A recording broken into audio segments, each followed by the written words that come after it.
Hello and welcome to the Whole Health Cure.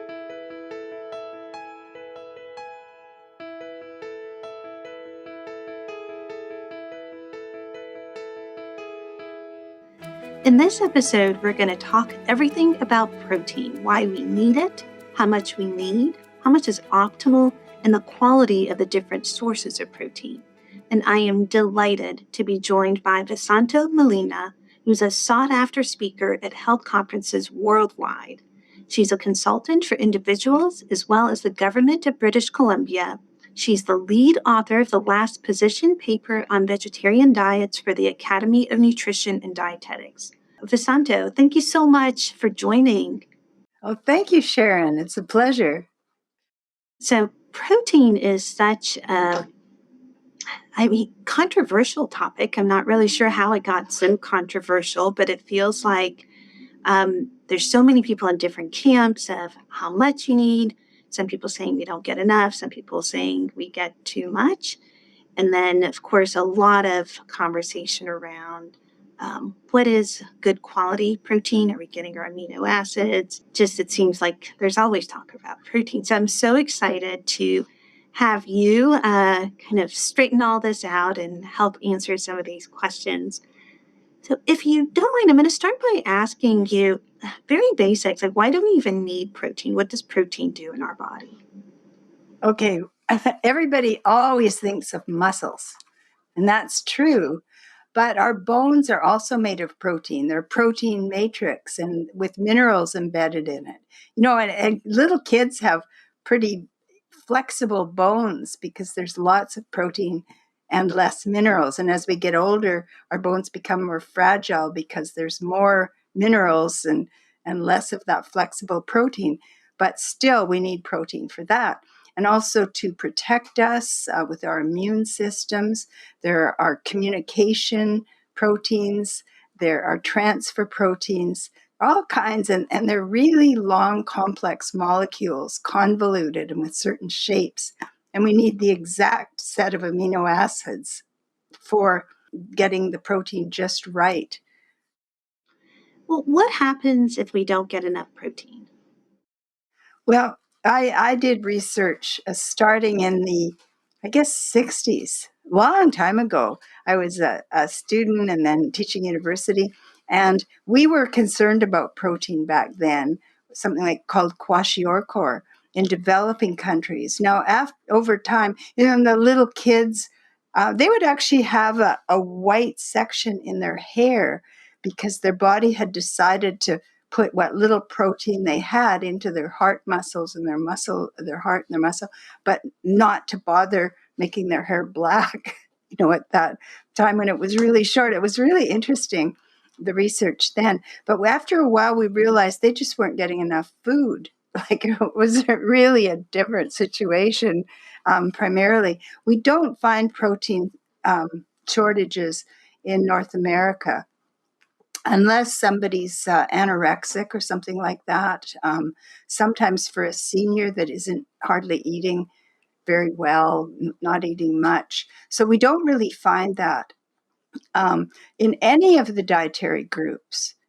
Like you could be a vegan and be short of protein if you ate pop and potato chips, which are vegan foods, but people don't do that. So the vegans tend to be eating quite well. And if people, don't, like, let's say on a given day they had one meal with protein, but maybe not a lot of, but their dinner had mostly carbs and they didn't get the, recommended amount for that day. Does that adversely affect muscle? Or does that not something that a person needs to be very worried about? We were thinking that you had to get protein through the day to get the amino acids, but we now find out that adults particularly can pool their amino acids in the body. So if they did only eat once a day, which isn't a very common practice or necessarily advisable, but they could get enough protein if they really boosted up that meal. They could get enough at one single meal, but you can pool it. So we don't worry so much. Sometimes with kids, little kids, we think, well, it's really good to spread it out a bit. I mean, from a scientific perspective. Of course, from a meals perspective, it's better to spread it out a bit too. Mm-hmm. And when you spread it out versus eat it at one meal, do you absorb the protein better? For example, with calcium and some other nutrients, there's a maximum amount we're going to absorb at any given time. How does that work with protein? We don't seem to have those thresholds. Like with calcium, say your recommended intake is 1,000 milligrams.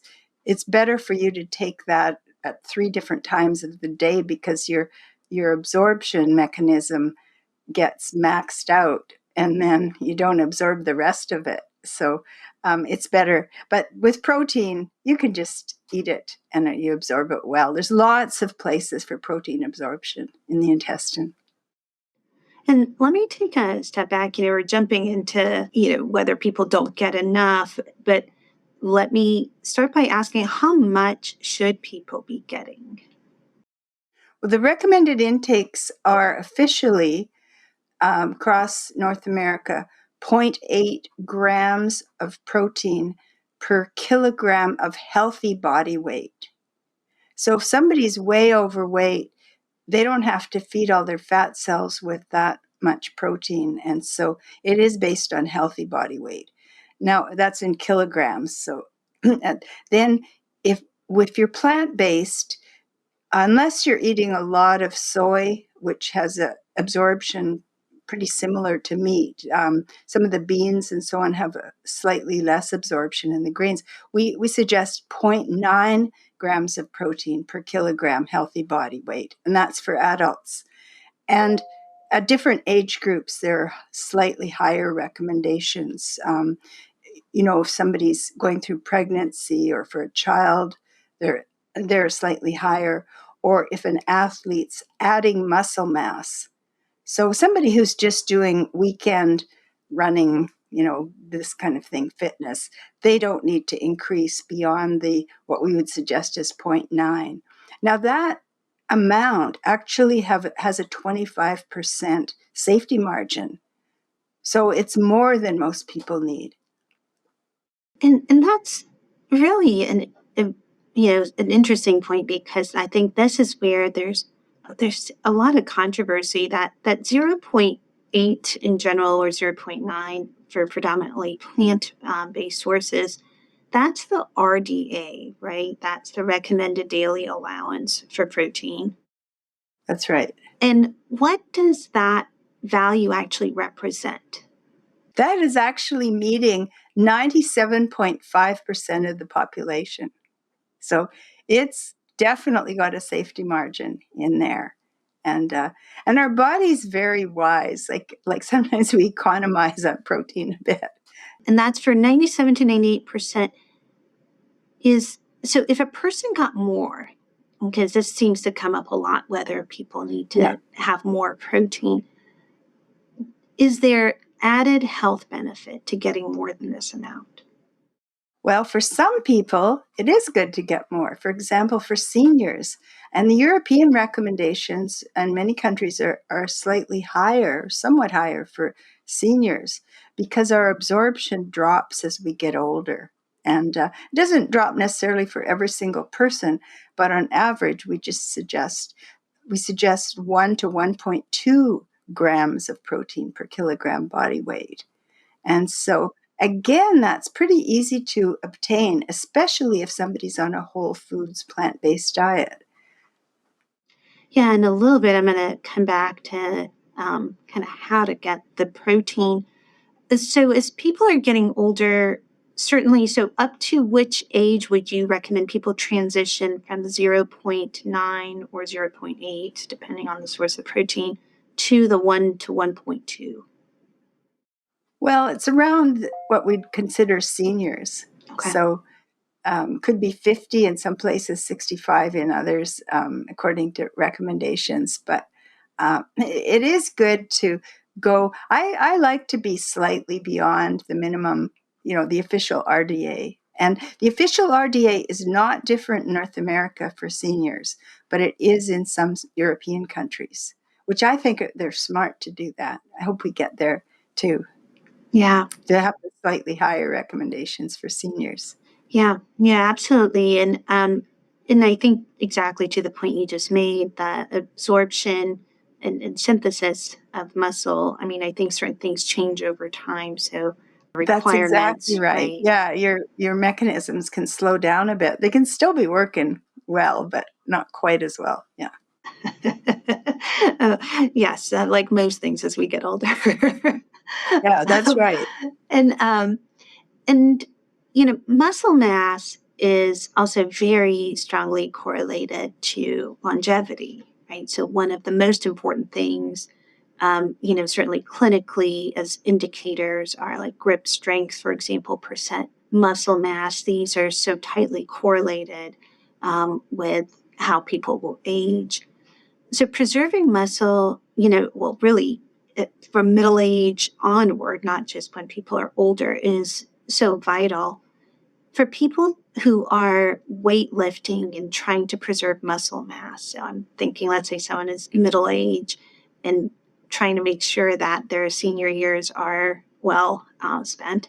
Um, if a person's actively weightlifting and trying to build muscle mass, how much protein should that person get? Well, just regular people doing exercise, which they should be doing, whether it's lifting your shovel full of dirt out in the garden or lifting weights, we do need to be using our muscles in order to maintain good muscle strength. And so the fact you could take all the protein powders there were, and you still wouldn't build muscle mass if you weren't using your muscle. So it's got to be a combination. I just finished a class with seniors, actually, just before this interview. And we do that even through COVID. We did it 3 times a week online. And I walk around the lake every morning with my husband and do yoga. And, we do a mix of things. But you really do need to do some lifting, some use of muscles to keep them strong. And then it helps to eat some good protein foods, and especially that have leucine or the branched chain amino acids in them. So, and that really helps as we get older. We avoid sarcopenia or muscle wasting, which happens to some seniors. I remember my aunt, she was 102 Wow. and she had a bath and she could not get out of the bathtub. And luckily, a neighbor, we went over and fixed it for her so that she had alternatives and could have showers and sit, but she could not get out of the bathtub. And it was a very scary experience for her. You could just start losing muscle mass. Yeah, absolutely. And I want to emphasize a point you just made because I think it's so important. Just having more protein is not going to make a person more muscular. It's that. No, But it's these are questions that I think a lot of people have because there's a perception that if you maintain your protein intake, you maintain muscle. But so you just said you have to couple that with strength. You have to use the protein, if you will. that's right. Yeah, And and our bones know too. When we use that strength, we maintain our calcium and our muscle mass or our bone mass as well. mhm. And is there a certain, I guess, threshold of amount of exercise where people do need more protein? So I know, of course, there are elite athletes who do more than, say, you and I would do for going to the gym and weight resistance. Um, are there certain populations in terms of athletics who need to do more protein because of their level of intensity of exercise? People who are building muscle need more. But when people are maintaining, and everyday athletes don't need to do more than that zero point 0.8 or zero point 0.9 grams per kilo, or for seniors, the 1 to 1.2 grams of protein per kilo healthy body weight. By the way, if somebody's thin and smaller, they need to do it on the base of a slightly higher body weight. I've had some clients who were on the slight side and were trying to increase their muscle strength and their body mass, so they should be edging up there. And so, what range of body mass index would that apply to? If you're under 18, under Okay, so 18.5, yeah, you should. underweight. Yeah, underweight. Yeah, Okay, that's right. yeah, that's very helpful. Yeah, so let's talk about the source of protein. So there's many ways to view what makes protein a quality source of protein. So, how would you say is a good framework to approach how to evaluate protein? Okay, well, this is kind of a funny story, but in the 50s, we wanted to evaluate protein. So, to figure out how much, how valuable it was, they would use weanling mice or rats. And these little beings double their weight within 4 weeks. They're 4 weeks old and then they double their weight and they're growing fur all over. They grew really well on meat and cheese. So we got an idea that this was the best protein source. But people that I know don't want to double their weight and they don't grow fur all over their body. So these, perspectives were not entirely suitable. They were checked out on children a bit later, but again, it was children who were malnourished. So it wasn't exactly the same utilization. It's been an evolution. So we're still trying to figure out the best way to evaluate protein quality because your bacteria in the gut kind of interfere with the whole process and they use up some protein. So what they found now is if you look at the protein going in and then do a biopsy right at the edge of the intestine about how much was absorbed during the small intestine, then you can see how much protein was absorbed. But not that many people want that process, and it's just been done on very limited. But what we found in that is that plant and animal proteins are equivalent. However, countries, for example, Canada is still using the protein efficiency ratio assessment level.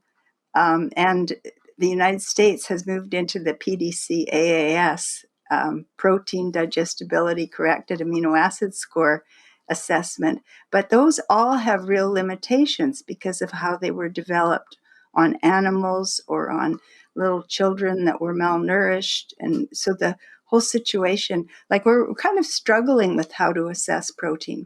But the research we have from these more evolved but very limited studies show that the protein from plant protein is working out just fine. And so that's kind of the stage that we're in. We'll keep looking at protein. Nutrition's a very young science, by the way. Like the vitamins were discovered just over, vitamin A, for example, just over 100 years ago. And B12 was like 70 years ago. So it's pretty new. We're still finding things out. That's a really good perspective and good history as a background. Um, and when you mentioned that a lot of plant proteins work out, so there's um, absorption, as you mentioned, for example, that's one factor to, in this whole, people do a lot of compare contrast when it comes to different types of protein. So the absorption is less than the meat and cheese diet, but just going up 0.1 kilograms, kilogram, or gram, I should say, per kilogram. That's adequate for the difference in absorption. Is that correct? It is. Yeah. Now we suggest a varied diet, like a mixed diet. One other thing with those little rats is all they got to eat was one thing. Like that is not any kind of diet for Right. humans. For It's a a whole bit host of crazy. reasons, Yeah. right? No, but from our whole diet, and we have on Plant Powered Protein website, we have a food guide that people can look at, and it's got a balance. It's got grains, and we get plenty of protein from grains. Half the world's protein actually comes from grains. It's got vegetables, and some of those are very high in protein. They're low in calories, but there is, when you eat significant amounts, there's protein coming from those. And nuts and seeds are good protein sources. And then the legumes are really the heavy hitters in the protein department. But we get it from a variety, and we absorb these pretty well. It works out. For some of them, it's equivalent to the absorption from animal products, and for some, it's a little bit less. So if we add that 10%, we're fine. And let's talk a little bit more about the sources. And as you mentioned, I think a lot of people associate protein with a finite number of foods or food types. But fruits, vegetables, whole grains, like you said, all have protein. Can you talk more about how much protein do they have? Okay, well, the one group that we really don't think of as protein sources is the food group, is the fruits. So they just have typically under 10%, maybe even just 3%, 5% calories from protein. They're pretty low. The nuts and seeds can be much higher, up to like 30%, similar to cheese, calories from protein. And things like walnuts aren't really valuable for their protein. We want them for the omega-3s, but so the seeds are particularly high in protein among the seeds and nuts. And the vegetables, there's quite a range, but leafy greens surprisingly have significant amounts of protein, like in the 30s, around 30%. And then the legumes are really particularly high. And notice that we think of meat and animal products as protein foods, but we could more likely be thinking of them as fat foods, because that's what they really deliver mostly. You know, many of them are over 50% calories from fat, and no carbohydrates, of course, except a little bit in milk. Yeah. Right, and that's exactly what I was going to ask you, Vasanto. So to put this in the context of, say, if a person had chicken or meat, what percent of calories in meat come from protein? Well, it is kind of a range, but it can go from about 40 to, in a few foods which are low fat, it could be in the high 80s% calories from protein. But mostly Okay. it's typically lower, maybe around 40%. And soy foods can deliver that easily. So they're very comparable, and the absorption, the protein, the amino acids delivered, all that are comparable, very similar. And let me make sure I'm understanding when we say as a protein as a percent of calories, green leafy vegetables, for example, are extremely low in calories. So when we're getting 30% protein from a very low calorie source, does that translate to fewer grams of protein? Is that the correct way Yeah, to think that's about it? right. Okay. Right. But I've worked with people who were on raw food diets, and they'd practically have a wheelbarrow full of salad, in their total lunch and supper. And I've worked it out, carefully. And when they were eating enough of these raw vegetables and fruits and some nuts and seeds, you could get the protein up to the recommended intakes. So it's quite impressive with a few people. Yeah. But people can also be short when they're on raw fruitarian diets. That's where we found it, raw, short. Yeah. And if you were to make a recommendation for what a daily meal plan would look in terms of what blend of protein from grains, blend of protein from the green leafy vegetables, legumes, I know this is obviously a big, long question, but is there a kind of rough rules of thumb around what a daily intake would look like? For the different food groups, again, go to that protein plant-powered protein website, and there's a food guide there. So if you don't remember everything I say, you can just have a look at that. But what we have is basically half of your intake is vegetables and fruit, little over half. And then there's a slice is the nuts and seeds. So we want at least like 4 servings of fruits and 5 of vegetables. More is fine. And then the nuts and seeds, 1 serving, and focus on those with omega-3s like flax and walnuts and chia seeds, hemp seeds. Those are all good nuts and seeds to have. And then the grains are kind of optional. You can go easy on them if you're trying to lose weight. They deliver B vitamins, but so do the legumes. So you can back off on the carbohydrates, but that could be a quarter of your intake. And then the legumes, the beans, peas, lentils, those are things that grow in pods. And peanuts are in there too.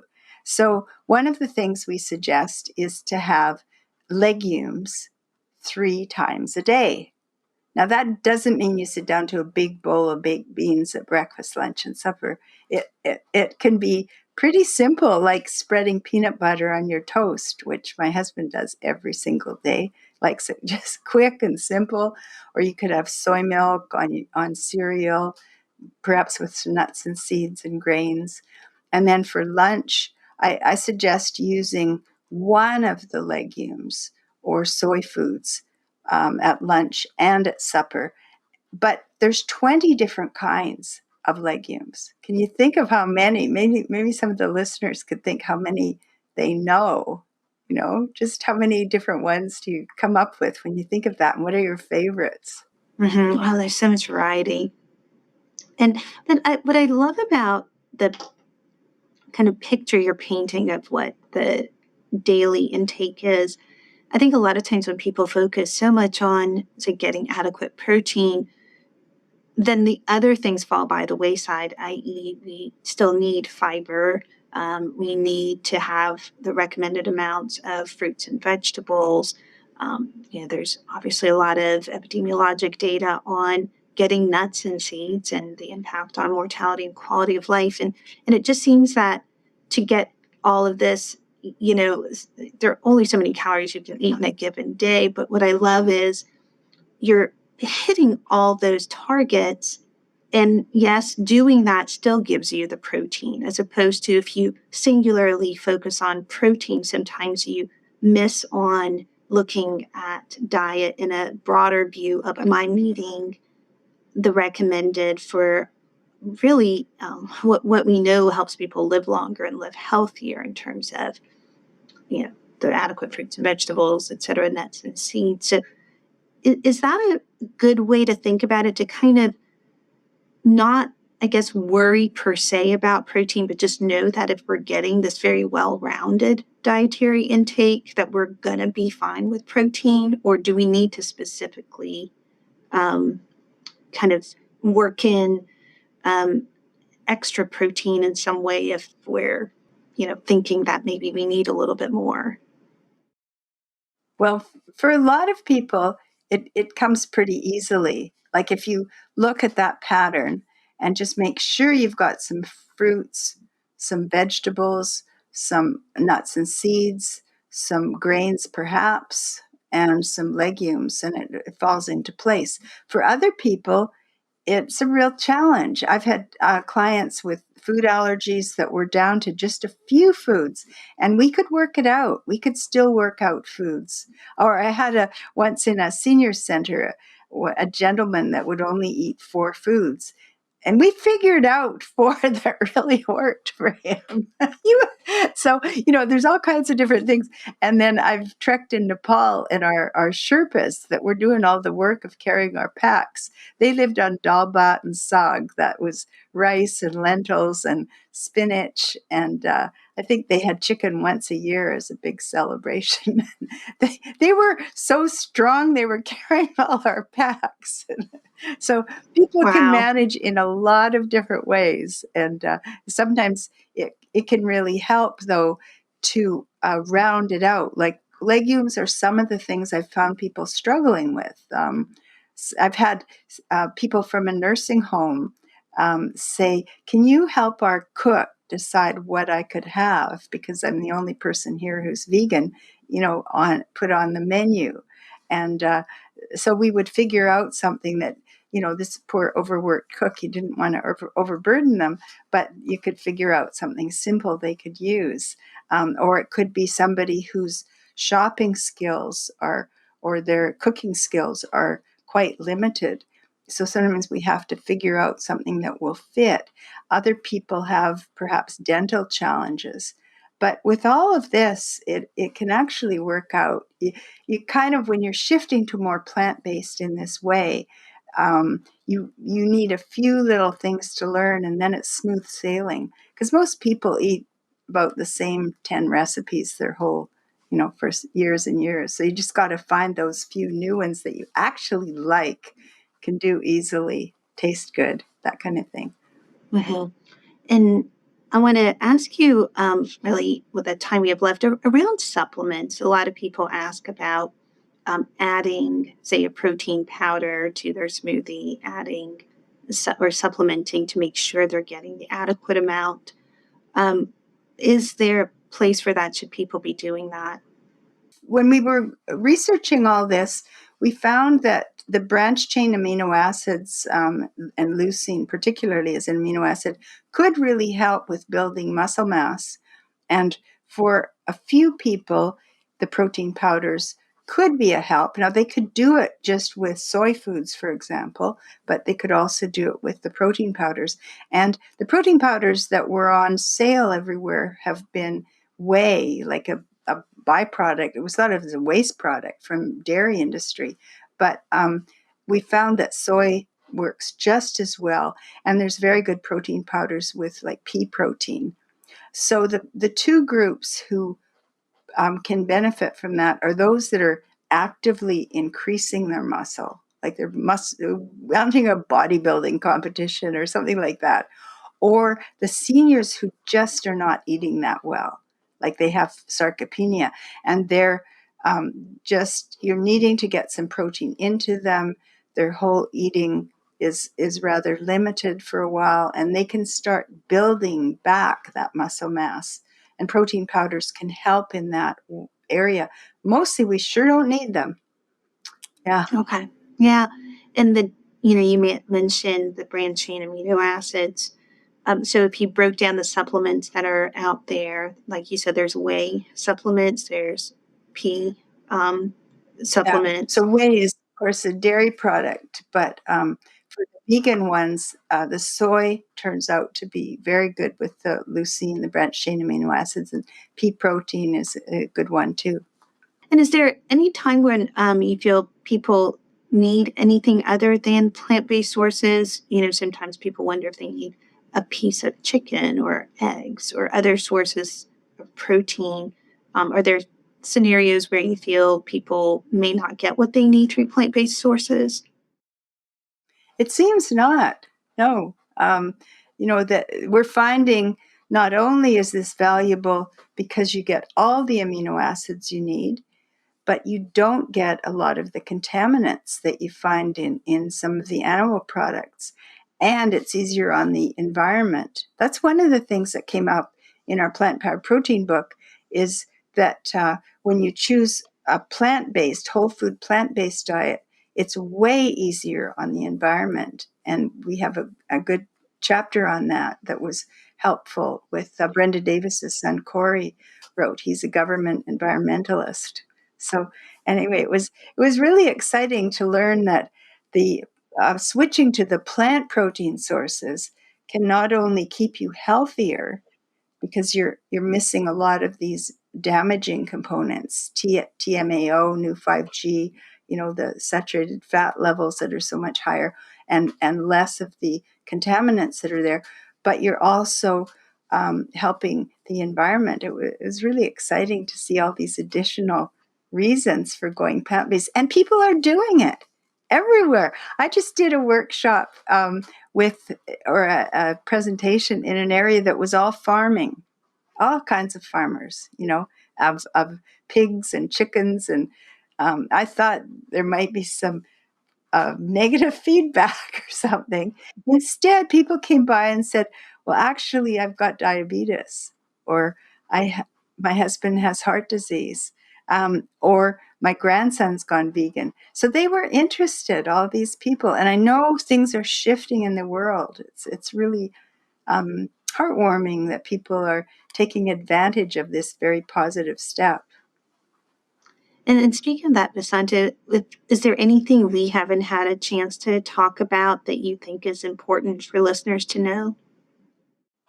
Oh, if they look at that food guide on the Plant Power Protein website, they can see a little bit about vitamin B12, vitamin D, and look at the specific amounts and iodine. So they're specific nutrients. So below, if you scroll down, you'll see the different amounts.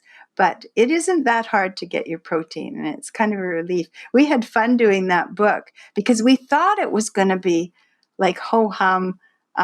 It's easy to get your protein, but it turned out to be just fascinating. Our publisher asked us to do this book, and we were like, oh, we don't need to worry about protein on plant-based diets, but it turned out there was lots and lots of interesting material.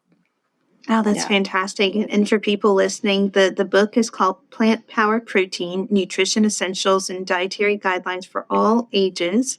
And it's already available. And you have the website as well. You want to tell people about resources to learn more and how to find you? My website is nutrispeak.com. nutrispeak.com. And my email address, if people wanted to do a consultation or something like that, is vesanto.melina@gmail.com. That's vesanto.melina@gmail.com. And you'll find on the Plant Powered Protein a lot of different resources too, or on both of those websites. And people can really have fun with this evolution to a new stage. It doesn't have to be hard. Mm-hmm. And we'll attach those websites and those links to the show notes so people can find them there. So, Vasanta, thank you so much. I am looking at you, and we talked before this podcast that you're 81 years old, and I'm just marveling at this as I'm, looking at you as we're having this conversation. You look fantastic. Obviously, you practice what you preach, and you're great proof that it works. People do really well. So, thank you. And this is your 14th book. Is that right? That's right. Yeah, our books are in 10 languages now, too. Gosh, Yeah. so thank you for the tremendous contribution that you make to us understanding nutrition and the nutrition world and for all the work that you do. Oh, well, I love doing it. I really appreciate what people are doing all over the place. Helping their mom get a healthier diet, or exposing their father-in-law who never thought he'd eat a plant-based burger to something new, and he goes, wow, this is not too bad. So anyway, the people are just moving in this direction. It's very heartwarming. Thank you, Sharon. Yeah, absolutely. Thank you so much.